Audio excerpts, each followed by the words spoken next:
What will it take for America to act in Syria?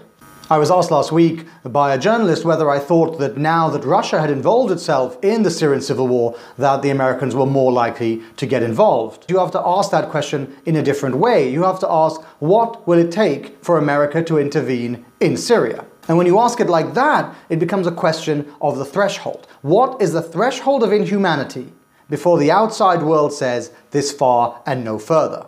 And then just look at what has already occurred in Syria. Would it take the massacres of men, women and children? Well, that has already happened. It has happened on an industrial scale.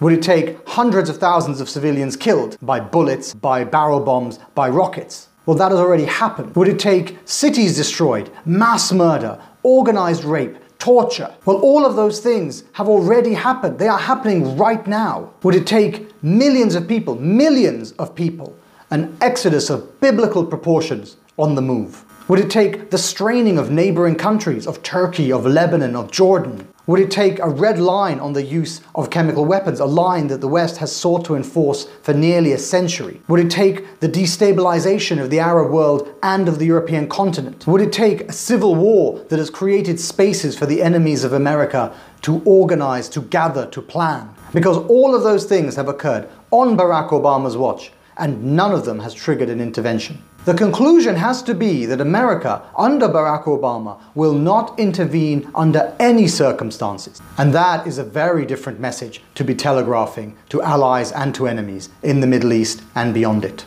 And once you send that message, once you send the message that nothing will provoke you to intervene in the worst war in the world, you cannot be surprised if other rivals jump in. And that is what has happened with the entry of the Russians. The entry of Russia has changed the trajectory of the Syrian civil war, and not in a positive way. And so the question that we have to answer in the outside world, as we watch Syria implode, as we watch Syrians, businessmen and builders, students, secretaries and scientists, huddled in camps or sleeping in railway stations, seeking to live far from Syria rather than die inside it. The question we have to answer is, will nothing provoke us into acting? What are our red lines?